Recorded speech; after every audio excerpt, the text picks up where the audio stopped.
All right, hello everyone, welcome back to this irregular seminar. So today we have Emanuel Scheidegger from BSCMR at Peking University, who I guess counts as a honorary Australian string theorist after being stuck in Melbourne for the whole year of 2020 thanks to COVID. So today he's going to give us some background on a very recent paper in collaboration with Bönisch, Clem and Sakier. Please. Yeah, thank you very much for the invitation to give a talk here at this seminar. So as Johanna already mentioned, I'm going to talk about the relation between D-brane masses and periods. This joint work with Kilian Bönisch, Albert Clem and Don Sakier. So it will be rather sketchy talk, so I'm not able to go into the precise details because it's way too technical. Also, another apology I have to make for those of you who attended our workshop on 2D supersymmetric field theories at the Matrix Institute earlier this year. If they attended the talk by Xenia de la Osa, then they will be rather bored because I'm reviewing essentially most of the things that she said in this talk, just on a less technical level as far as it's possible. Manuel, I've already forgotten everything she says, so I think a review is. I've already forgotten everything, so a review is perfect. Okay. So this here is the setup I'm going to consider here. So actually, most of what we did is rather mathematical, and the physics part of our work is relatively small, but the main motivation actually comes from physics, and that's what I tried to work out in the beginning of this talk. So the starting point is n equals 2 supergravity in 4 dimensions. And what we are interested in there are certain supersymmetric black hole solutions. And they turn out to yield very surprising and interesting properties. And the way to understand them is first to view the supergravity as a low energy effective limit of type 2b string theory on R31 times a Calabi-Yau threefold. And then all of the physics in 4 dimensions of supersymmetric states is essentially encoded in the geometry of families of Calabi-Yau threefolds and also of their parameter spaces. And now the surprising thing is that these black hole solutions, they are not only related to the geometry of these families, but actually to something finer, namely the arithmetic.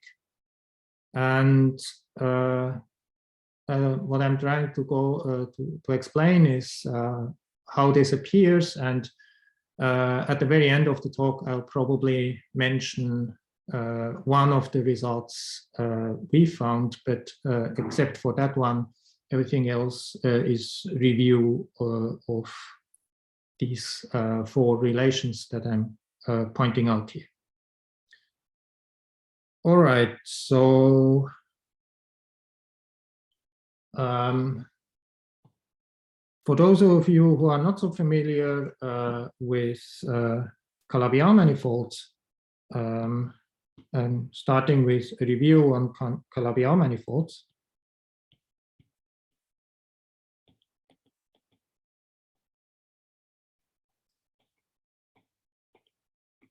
So these are, at least from our point of view today, compact scalar manifolds of dimension. Say n in the beginning, we will specify n to be 3, such that the Ricci curvature of a scalar metric is 0.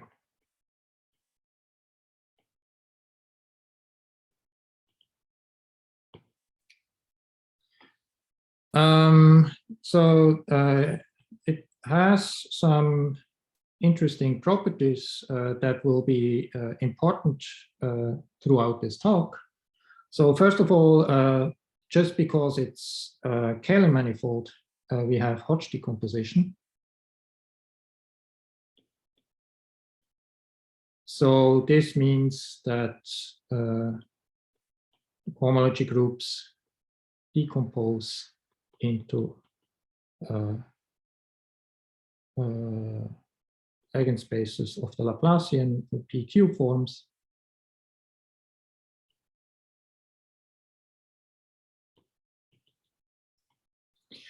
In particular, and now that's where Calabi-Yau comes in, the HN0 space is complex one-dimensional, and it has a generator which typically is called capital omega. So this is holomorphic N0 form, which is closed and non-zero. Then another property is that the metric G can be deformed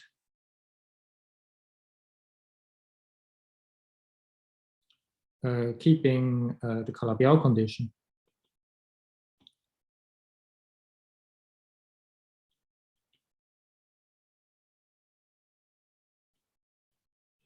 By changing, or say by let's say changing the complex structure and the Kähler structure independently.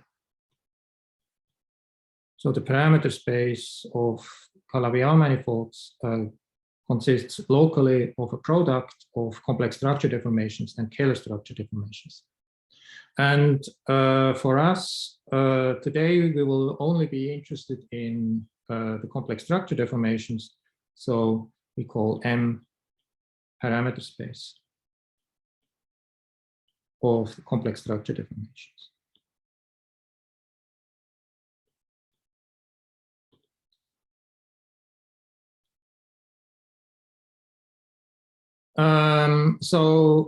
It turns out that M itself has interesting properties. So first, it is also a Kähler manifold, but it satisfies an additional property, namely the Riemann tensor, roughly speaking, has a square root. Namely, we can write this as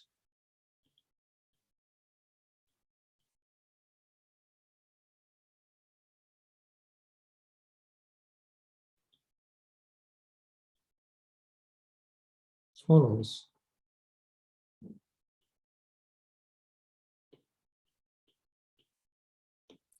So where we have what? So first of all, Gij bar is the Kähler metric. So we can write it like this.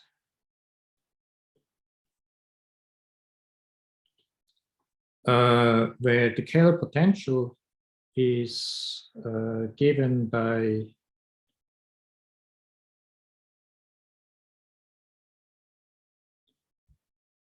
this expression in terms of the generator of H30.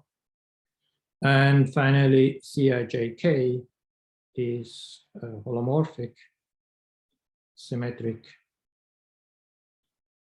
3 tensor on N.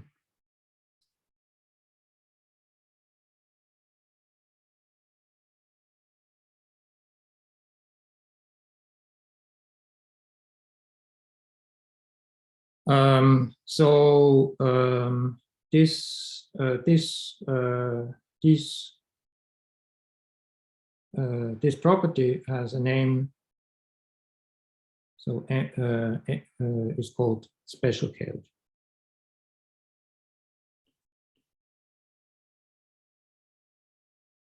So this is due to Candelas, De La Ossa, and Stromenger in the 90s. And then a coordinate-free version in differential geometry has been given by Fried, I think, in 98. So there is a purely coordinate-free version of explaining what a special Kähler manifold is by introducing a connection on the tangent bundle which satisfies certain properties, and the 3 tensor C measures the difference from this particular connection from the standard Levi-Civita or Levi-Civita connection. So these are the main properties of Calabi-Yau manifolds that I think we will need. And so now what I want to introduce is so-called attracted Calabi-Yau manifolds. So, and now here the physics comes in. So what we are interested in is n equals 2 supersymmetric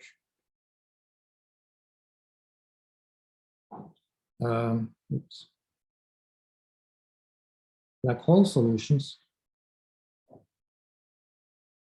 in type 2b supergravity.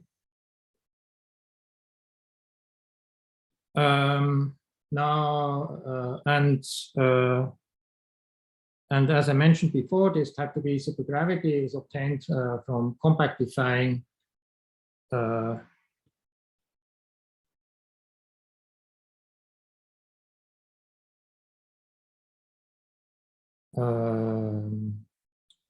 be string theory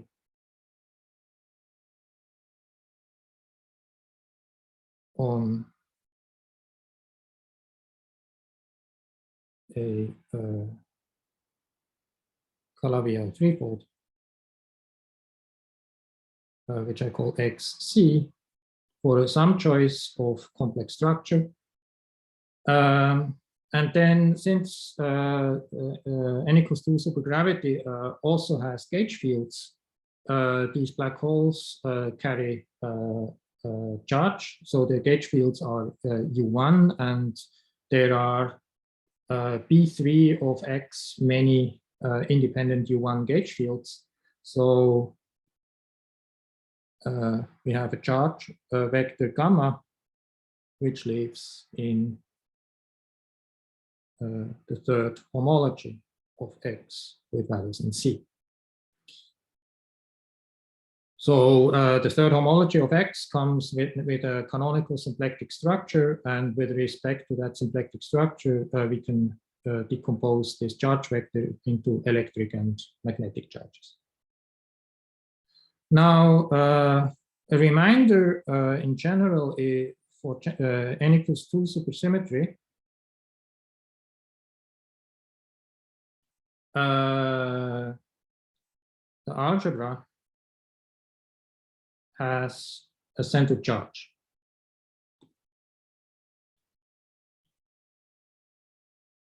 So the commutator of the supercharges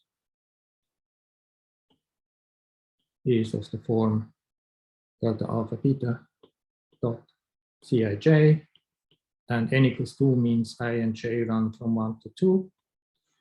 And this necessarily has to be antisymmetric. So 2 by 2 antisymmetric matrix has only one entry, which we call Z. So let me say Z is C12. And then we have from the supersymmetry algebra the Bogomolny bound, which says that the mass of any particle must be bigger or equal than the absolute value of the center charge. And after quantization, we have BPS states, which are defined by as those states which satisfy the bound. And their property is that they preserve, in this particular case, half of the supercharges.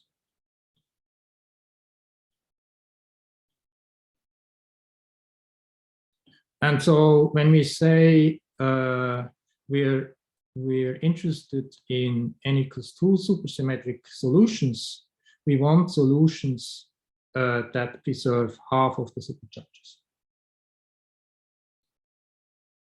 So let's look at these solutions. So for that, we make an ansatz for the metric of the standard form, radially symmetric solution, which has to be this form here. Then we choose R to be the radial coordinate, such that it vanishes at the horizon. And then to, oh yeah, I forgot something important here, namely this central charge is first of all defined in the four-dimensional supergravity theory, but then if you think of it as coming from low energy effective action of type 2 string theory, we expect the central charge to be expressible in terms of something of the Calabi-Yau. And in fact, we have the following formula. So we have that C, which depends on the choice of the charge, and it depends on the choice of the complex structure of X, is e to the k over 2 times the integral over the cycle gamma of omega c.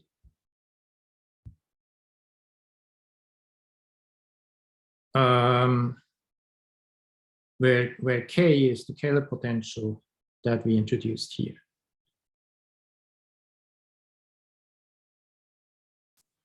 All right, so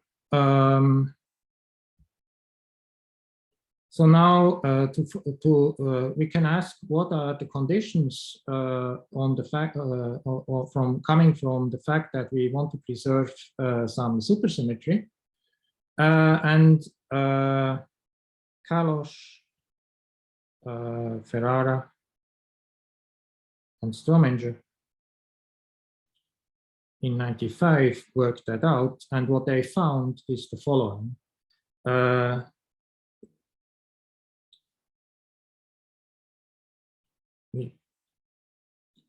function u has to satisfy the following equation.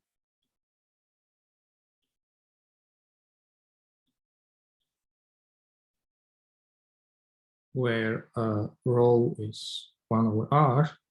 And moreover, also the complex structure of the Calabi-Yau manifold depends on the radius in the following way.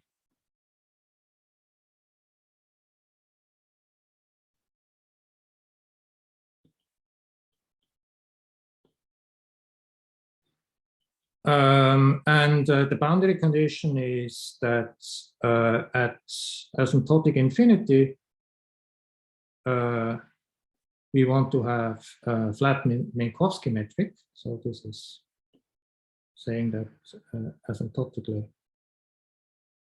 flat space at infinity.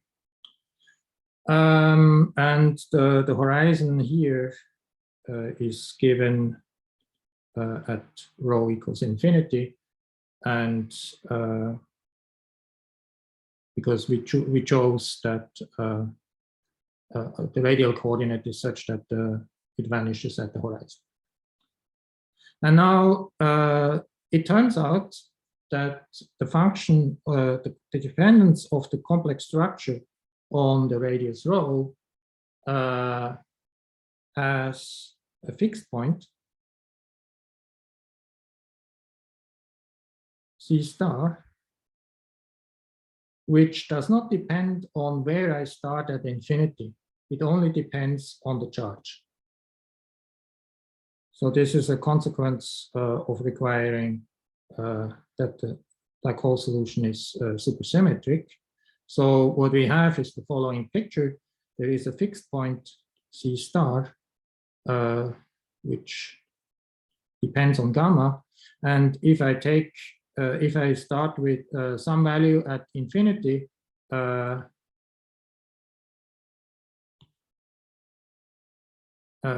will flow to that point. If I start at another value, C infinity, I will also flow to that point.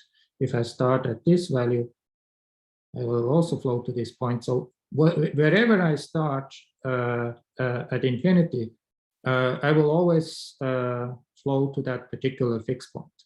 So therefore, these equations are called attractor equation, and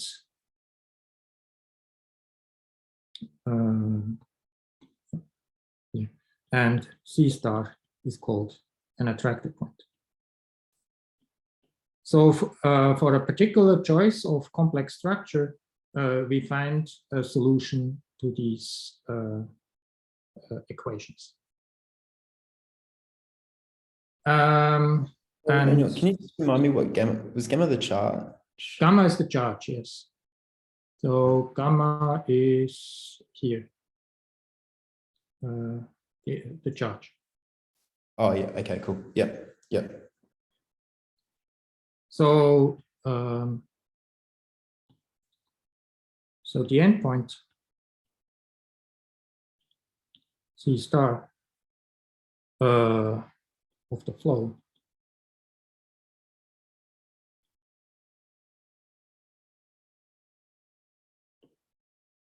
it has two properties. First, it is a minimum of the center charge function, and it is independent of the starting point.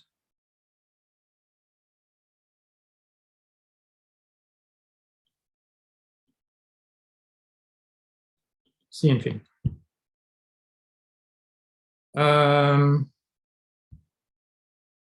As an aside, near the horizon, the metric is ADS 2 cross S2, and the area of the black hole is given in terms of the center charge.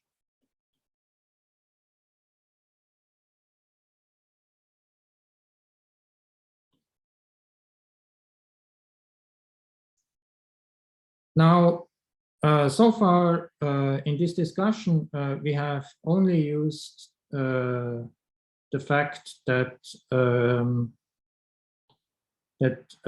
we want to preserve half of the supercharges, so we want to have a BPS state. But note that these functions here, or actually the center charge functions, is a function of Z. So it's a function on this parameter space M, which has this property that it is a special Kähler manifold. And this now entails a surprising consequence. So M is special Kähler. And this implies an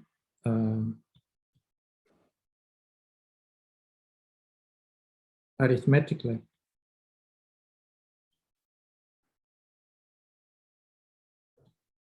Important. Consequence or condition, let me say rather condition.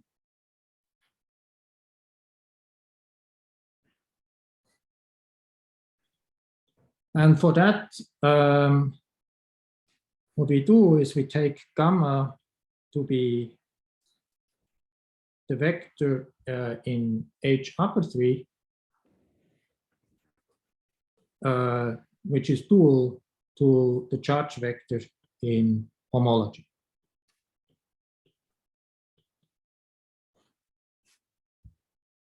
And also recall that since we are on a Keller manifold, we have the Hodge decomposition. So we have H3 of X with complex coefficients is H30 plus H21 plus H12 plus H03. And now the condition is the following, that for C equals C star, so for an attractor point, the vector gamma cannot be arbitrary in cannot be an arbitrary vector in here. It has to satisfy a particular property with respect to this decomposition. Namely, it is only allowed to be in the 3,0 and 0,3 part. So in other words, the projection to H21 and to H12 is 0. So to explain a little bit more what this means is, let's define V to be the following space. So we take H0 plus H03, and we intersect it with H3x with real coefficients. So, so this here is complex two-dimensional. So it's a complex plane, but if we intersect it with the real slice, we get a real two-plane. So. Sorry, Emanuel, this is probably just stupid. So if you don't specify what field this thing cohomology is in, or homology, you're assuming it's the complex numbers? So I think every time where it was necessary, I specified it. Yeah, I just saw H3, you've got integral cohomology, and then switch to complex cohomology. Yeah. Right. Right. And then so, on the right-hand side, that must be obviously complex cohomology. You mean this one here? So yeah, what is that one? So this one here and here, I don't need to specify whether it's complex or real, because it only exists when we look at the complex numbers. I don't have a Hodge decomposition over the reals. Oh yeah, sorry, yeah, okay. So that's the reason why on this side here, one doesn't have to specify which field. Yeah. So this V is a real two-plane, which is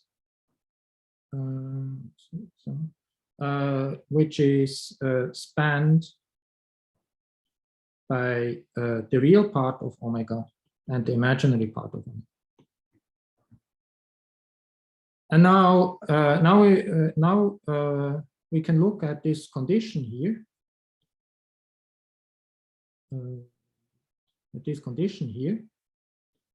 And so the way to do that is we intersect this plane with H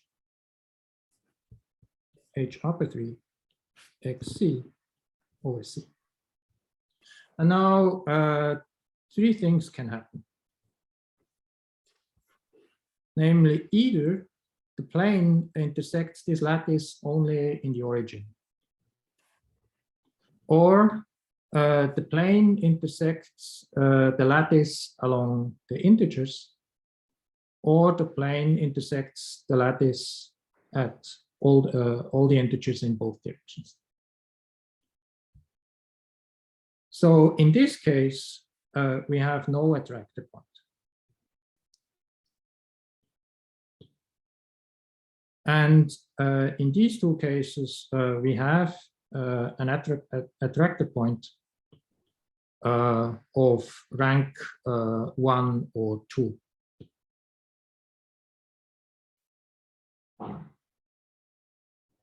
So this important observation is due to Greg Moore in '98. So now, if you look at so if the rank is 0, so if you're in the first case, this is the generic case. If that the rank is 1 is rare. So it happens, for example, if C star is the conifold point. But that's in some sense special because the Calabi-Yau is singular there. And then rank 2 is very rare. So to my knowledge, we have 3 non-trivial Calabi-Yau threefolds for which such points have been found. So the first example is due to Candelas, De La Osa, and Strab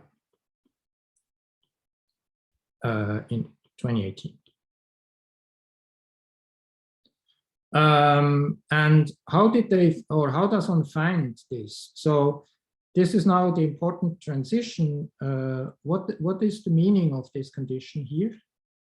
Where is it? So this is the important condition. So what does it mean? So it means that this system has only a solution C star for a given gamma if either this condition or, in other words, this condition here holds. So this is a purely arithmetic condition. So to solve it, one can apply arithmetic methods. So this is found using arithmetic methods. So what does one do? We start with x, and we make sure that it is defined over Q. So this means that, for example, we can write x is f equals 0, where f is a polynomial with coefficients in Q.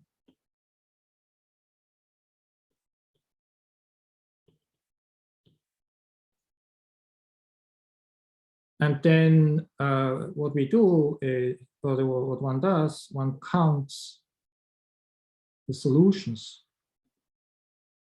to f equals 0 in finite fields.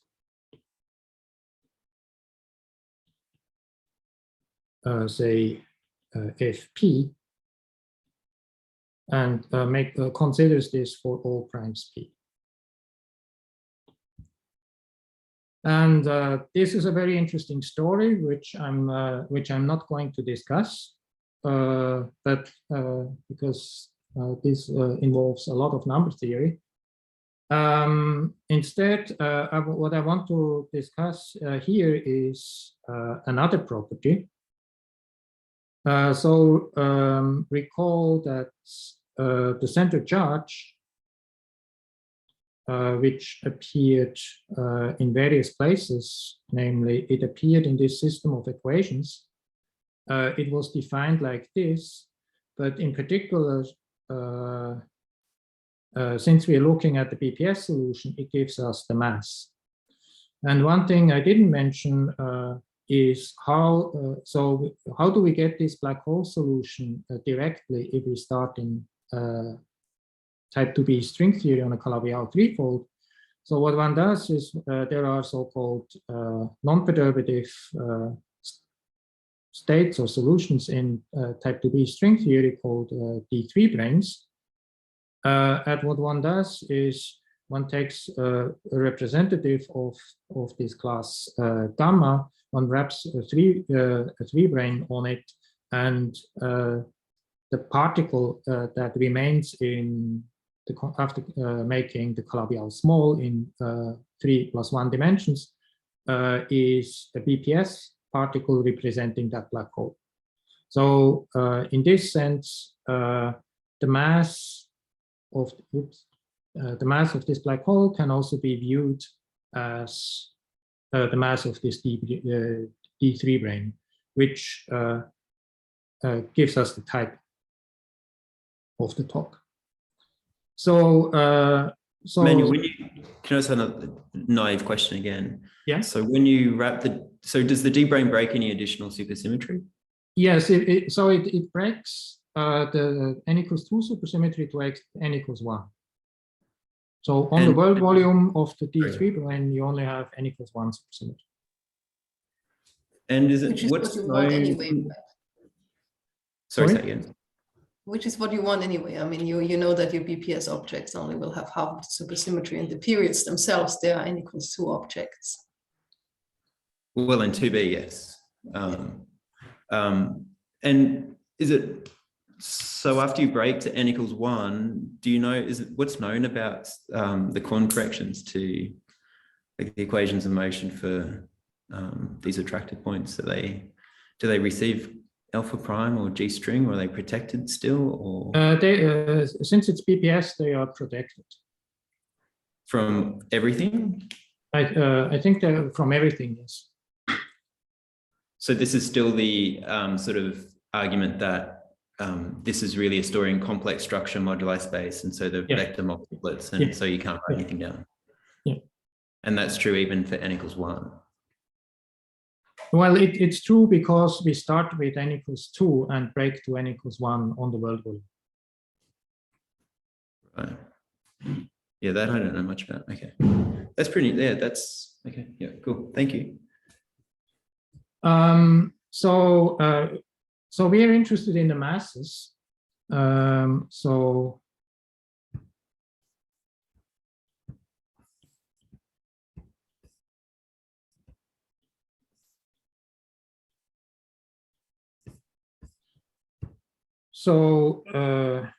we want to know what are the values of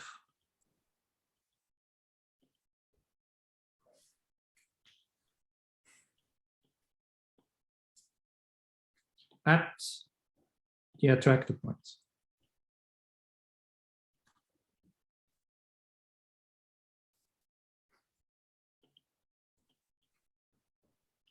And they turn out to be,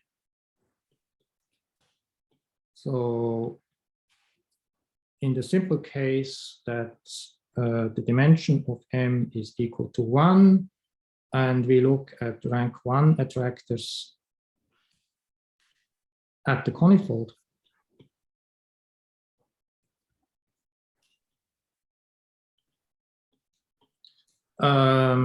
They take the following form.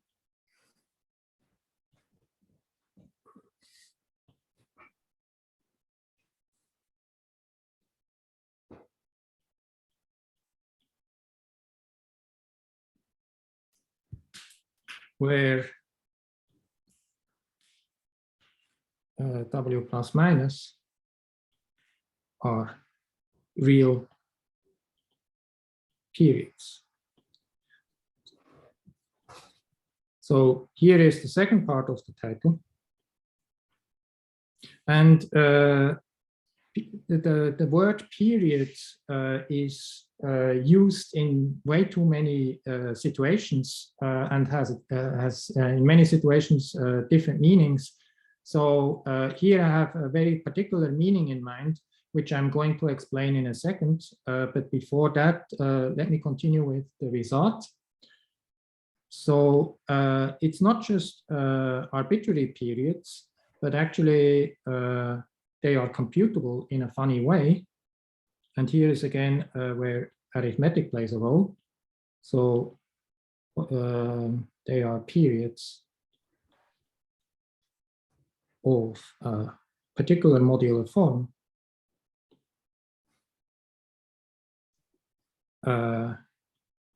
associated to x at the point C star through counting points over finite fields. Actually, with a lot of powerful mathematical results, one can avoid the counting of the points and obtain the modular form in another way. But I don't have time to do that.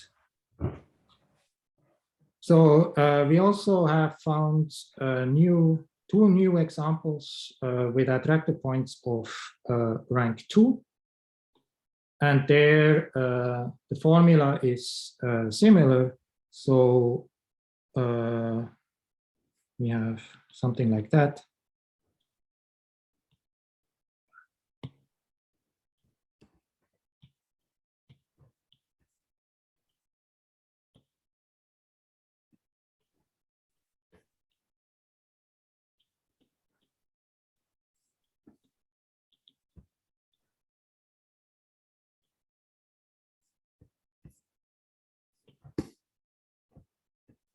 Where A, B, C are all integers. And W plus and W minus are again specific periods, not the same periods as above, but they're obtained in the same way. So,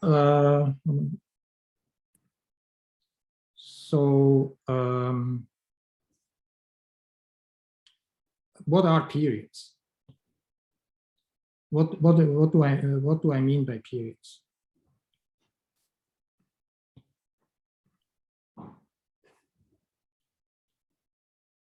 So periods in the understanding here are very special complex numbers.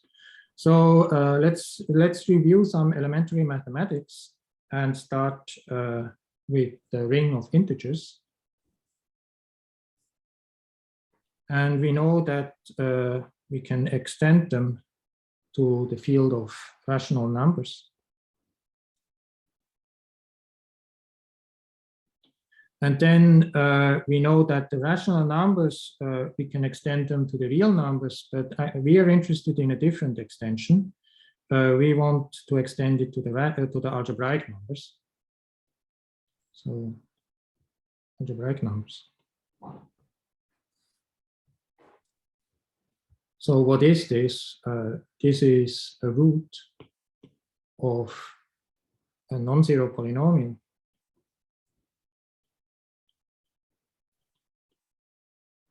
in one variable with rational coefficients.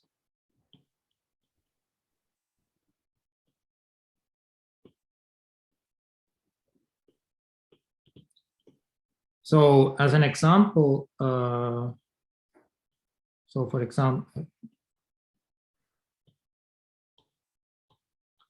example, square root 2 is an algebraic number, but also square root minus 3. So it can also be complex. So in particular, this means that these algebraic numbers, they sit in the complex number, in the field of complex numbers. And now there is a set of numbers which are transcendental, so non-algebraic, but they sit in between the algebraic numbers and the generic complex numbers. And let's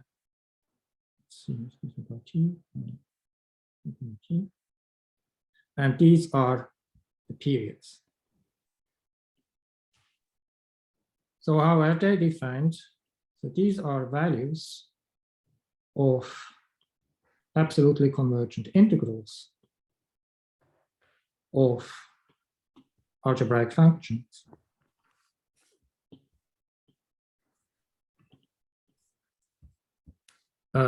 With algebraic coefficients.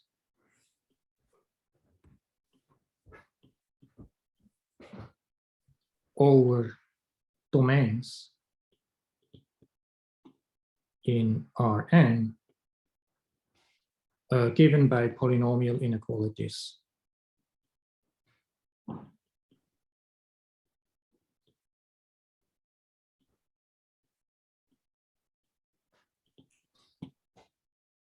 With rational coefficients again, or algebraic coefficients.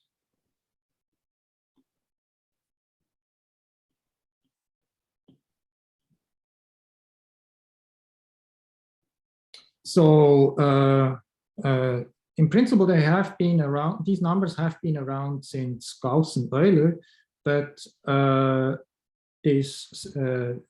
study of this set of periods together with interesting open problem has been started by Kontsevich and Sagier in 2001. So they gave this definition. And they were motivated on one hand by the appearance of these special numbers everywhere, and also by the relation to Hodge theory and number theory, and more generally motifs. So let's see how much space. Okay, let's do 10 minutes. So what are examples? And examples.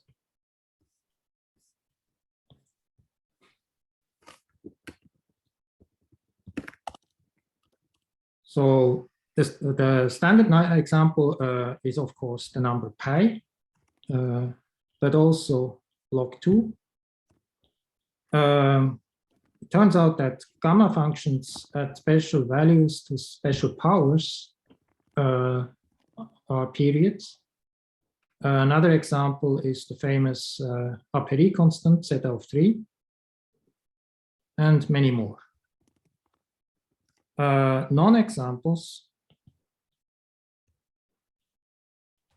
are E and the Euler-Mascheroni constant gamma. And then there are some interesting numbers for which it's not known. For example, 1 over pi, it's not known whether it's a period, but people expect it to be not a period. And then, for example, gamma 1/3 itself is also not known to be a period so far. And so why are these periods? So let's look at pi, for example. So we said that a period is a value of an integral of an algebraic function with algebraic coefficients over a domain in Rn, which is given by inequalities given by polynomials with rational coefficients. So pi can be thought of as the area of the circle.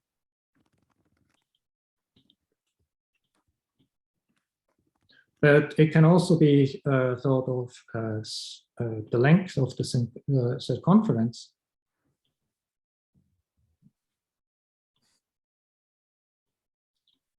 And we can also think of it as the following integral of the differential form 1. Actually, let's write it in this way, dx over y, where y is 1 minus x.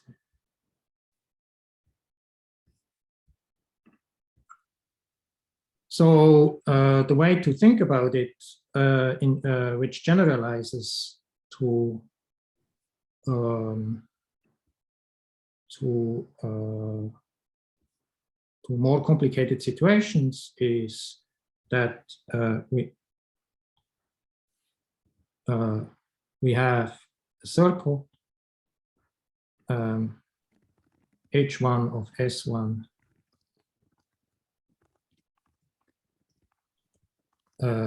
is the integers. So we take a cycle in here and we integrate a certain differential form, omega, and we get pi. For example, if we take omega as dx over y. So that's all I want to say for the moment about periods. Now the question is, how does one get periods in general? So here I alluded to one example. The next example that I would discuss if I had time is just by taking two circles. So we would look at something like this.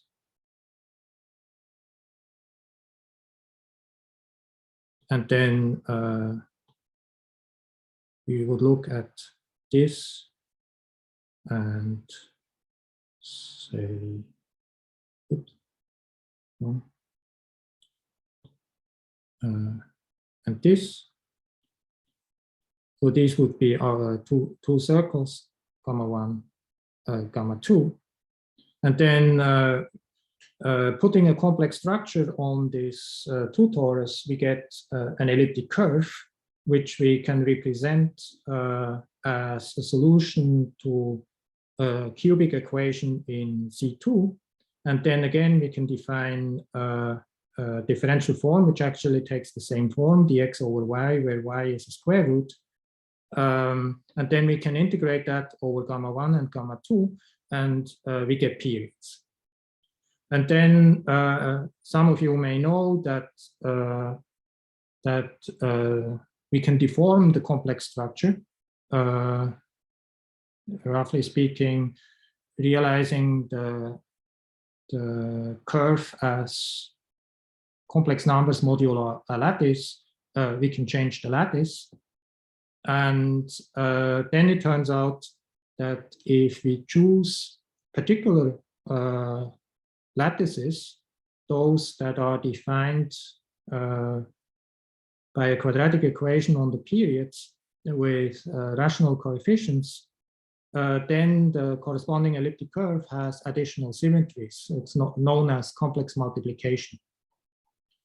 And for those of you who know about complex multiplication, so these are special points in the complex structure moduli space of elliptic curves. They are kind of the baby version of these attractor points for Calabi-Yau threefolds. So I think I ran out of time. I would have liked to explain more about these periods, especially how they behave if one changes the complex structure, and then to motivate a little bit more further how these particular periods can be determined from the geometry of the Calabi-Yau, but you can equally well read that in the paper. So I'll stop here. All right, thank you very much for these very interesting talks. Are there any questions from the audience?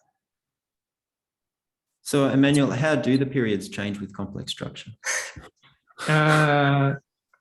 Erratically. So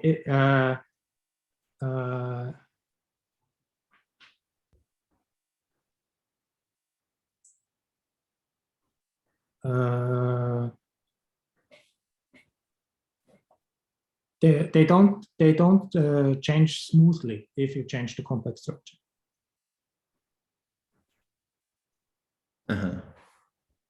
So I can give you I can give you an example.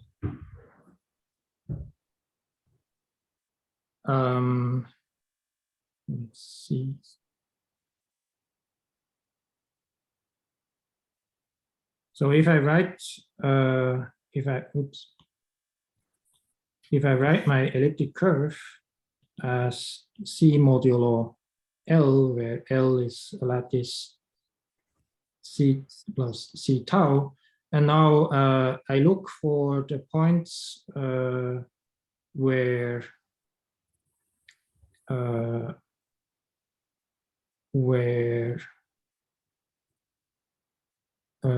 I get these extra symmetries, then I get them if the following condition is satisfied on the complex structure, namely this equation must be satisfied, but the important condition is that A, B, C are all integers.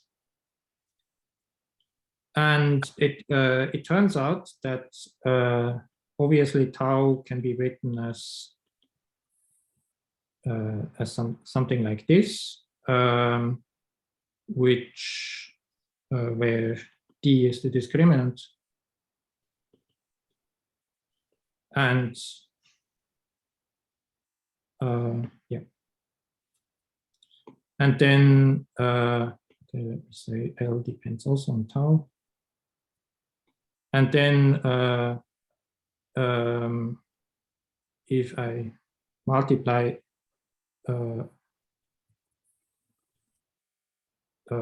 omega with the lattice with the complex number omega given by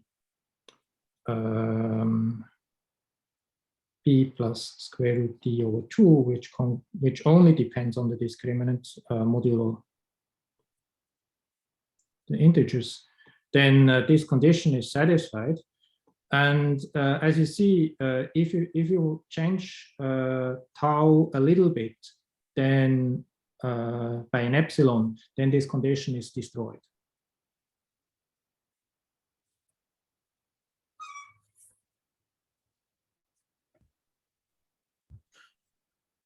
Right. Because of the integers. Yeah.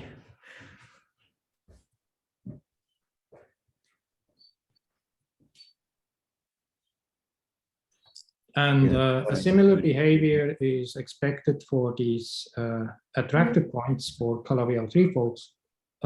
However, their understanding is not as good as these points of complex multiplication for an elliptic curve. Mm-hmm.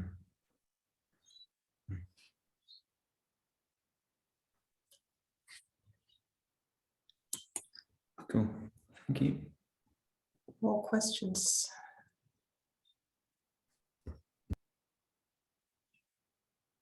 Manuel, is any of these stories extending to asymptotically ADS black holes? I don't think so, but I'm the wrong person to ask because for me the black hole story is kind of the physics motivation, but I know much more about everything related to periods of Calabi-Yau manifolds.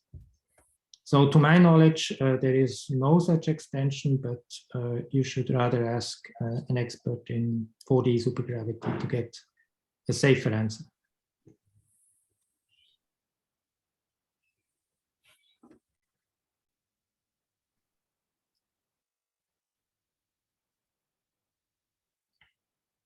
Any further questions?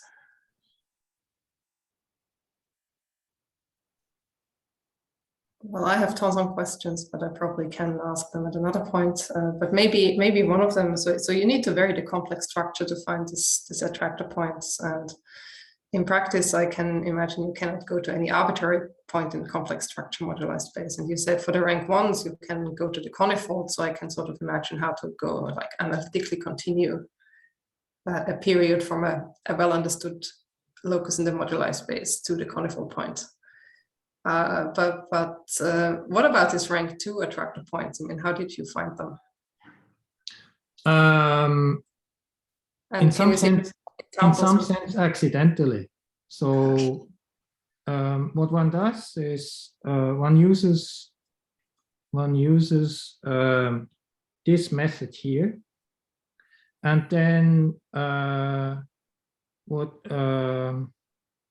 one looks at is the counting of solutions to these finite fields, to these equations in finite fields. These counts, they can be collected into a generating function. And this generating function, the zeta function of x, has lots of important properties. For example, it has to satisfy the well conjectures, which are proven by now, which give a lot of information about the behavior of this function. For example, if one changes variables appropriately, it becomes a rational function with a numerator and denominator determined in terms of the Betti numbers of x.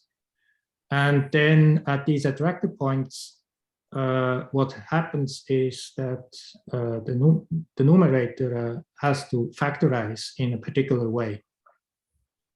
So what does one now do?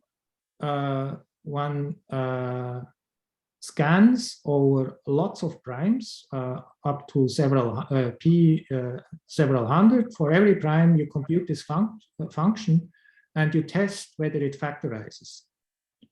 And if the factorization is stable enough with respect to going to higher primes, then you have an expectation for which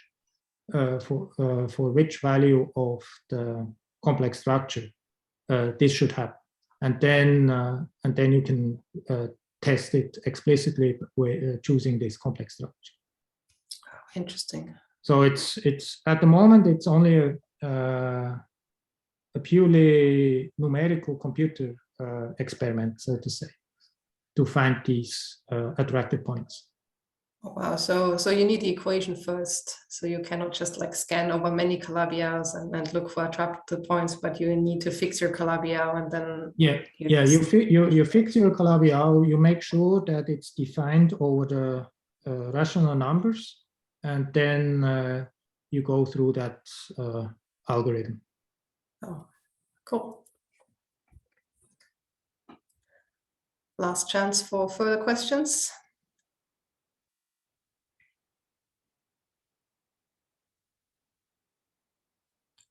All right, I don't see any. So then let's thank Emanuel for this very nice and clear talk. And just for your information, we have further speakers lined up for the next few weeks. So be on the lookout for announcements for the next talks. So I'll stop the recording and have a nice weekend, everyone.